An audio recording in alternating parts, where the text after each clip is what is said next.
You're watching CBS 8 Mornings at 6. All right, well, good morning, San Diego. Happy Monday. Thanks for joining us here at 6 a.m. I'm Chris Groh. And I'm Nada Irampour. So glad you're with us here, starting off a new week. Hopefully you had a good weekend.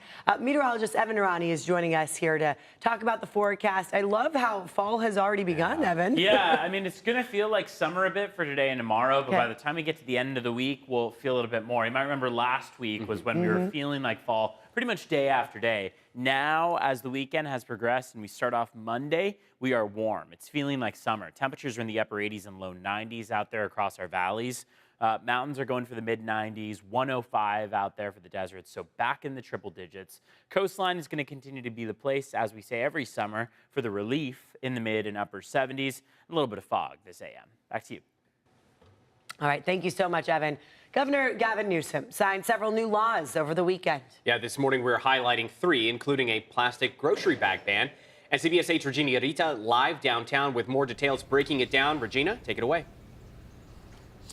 Yeah, good morning, guys. And the plastic grocery bag ban is probably the one that is making headlines. This is a law that many have already implemented and have already been using reusable shopping bags when they go grocery shopping. But by 2026, California will ban all plastic bags at grocery stores across the state in the next year. So Governor Gavin Newsom signed the bill over the weekend. The state has passed a similar law in 2014. However, it still allowed stores to sell reusable and recyclable plastic bags for a 10-cent fee.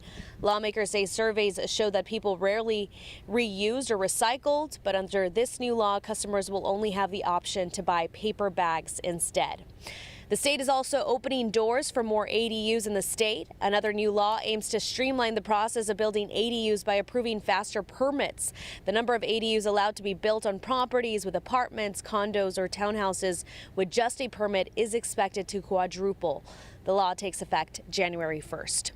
Governor Gavin Newsom also signed into law a bill that will speed up the development of bike lanes and walkways in coastal areas. It makes it easier to add the lanes and walkways without having to go through a formal hearing and other requirements. That bill was first written by the city of San Diego after it wasn't allowed to add bike lanes to West Point Loma Boulevard last year. Now back out here, there is a number of other bills that Governor Gavin Newsom could sign into law in the next couple of days, but some that he has already vetoed already includes a bill that would have made undocumented immigrants to be eligible for a home loan, and he vetoed that over the weekend. That is the latest here in downtown. Regina Urita, CBS 8. All right, thank you, Regina. Well, Governor Gavin Newsom also signed several bills into law aimed at helping Californians with dementia. One new law requires law enforcement to have training on preventing and responding to wandering people with Alzheimer's, autism, and dementia.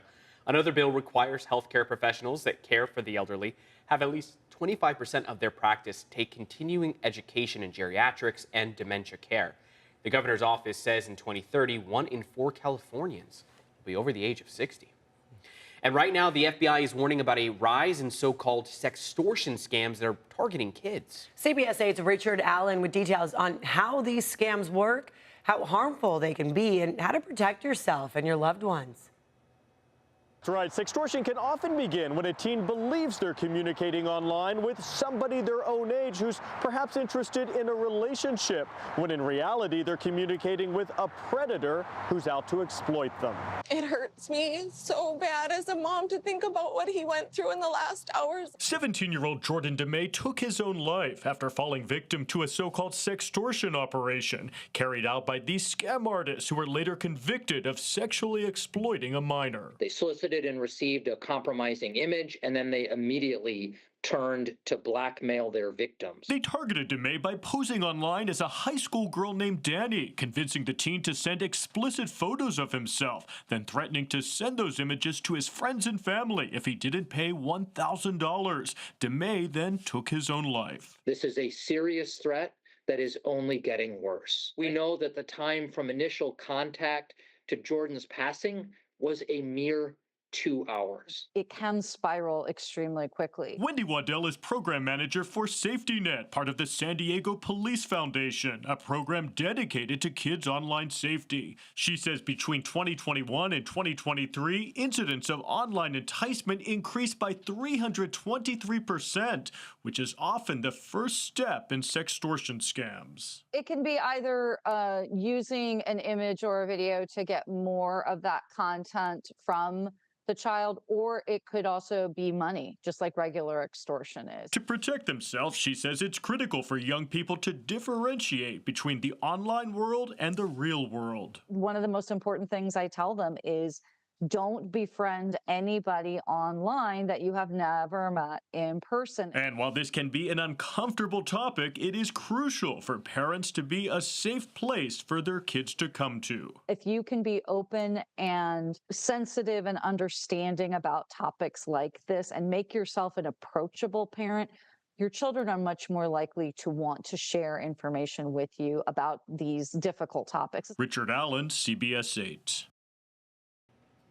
And now this morning, county health leaders have determined some of the water in Imperial Beach is now safe, according to the latest testing. So beaches there, as we've been reporting, have been closed for more than 1,000 days because of sewage contamination coming from the Tijuana River Valley area.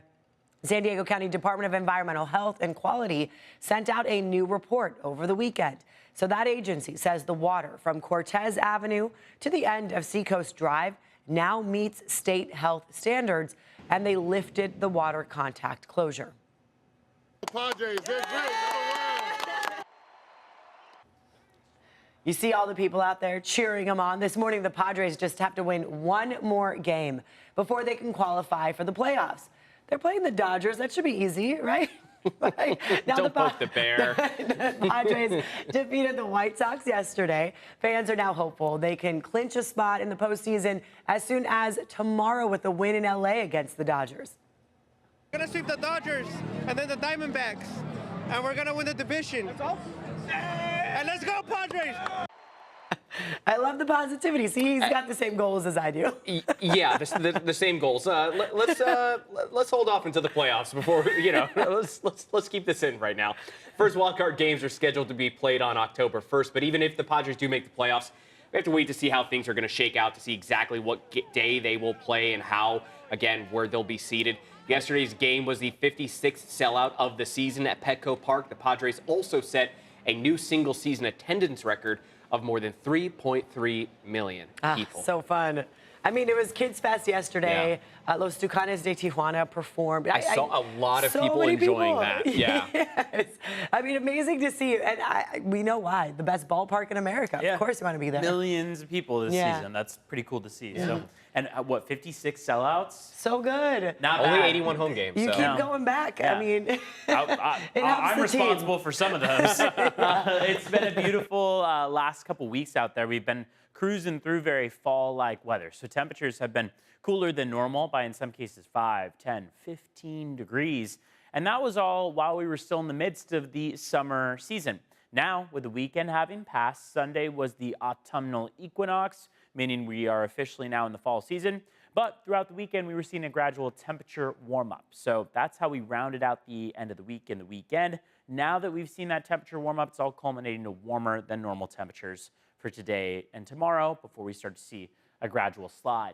Out the door right now, San Diego is the warmest spot along the California coastline, 68 degrees. LA at 61, Santa Barbara at 59 degrees. We're at 70 in Bakersfield right now. Palm Springs is at 83, and Phoenix, Arizona at 78 right now. 5-day forecast shows that today and tomorrow are the warmer of the days for the next 5 at least. As we get to Wednesday, Thursday, and Friday, we slide. Temperatures will be a few degrees cooler than average by that stretch, but not by much. They're very close to average in that 3-day stretch. And we're watching for fog this morning, chance for that fog to kind of drift into some of our valley floors as we get toward many of the mornings to come. So this is a live look outside, for example, where we see that out there. This afternoon, we're warming up quite a bit in areas like Santee and El Cajon at 89 degrees, 84 for La Mesa, 77 in downtown, 77 in Chula Vista, and 82 for San Ysidro as that afternoon high. Palomar Mountain's going for 85, Vista 82, San Marcos 83, moving toward the 90s and making it there for Ramona at 94 this afternoon, 83 at Mount Laguna, and 93 in Campo. Let's check in on traffic this morning, see how your roads are doing. Want to take you to, well, we can start off by mentioning that road weather index, and that's the yellow on the screen showing areas of dense fog. So watch out for that fog for the morning commute. But there is a crash that is actually causing some pretty decent backups already for this early 6 o'clock hour. It's on the 805. There's a lane blocked. Right-hand shoulder also blocked with a crash on the 805 southbound before University Avenue, right around the North Park, Hillcrest area. This is typical in that the 805 and the 5 northbound are some of our hot spots every morning, meaning very high volume on those roads. So now that the 6 o'clock hour is creating that high volume and we already have a crash, well, you can see there's plenty of stop and go traffic leading up to it. Checking in on border wait times. We are seeing a 90-minute wait at the San Ysidro Port of Entry. Not too bad for this morning. Otay Mesa Port of Entry, you're going to get across with more than double that speed. You're at 40 minutes in total.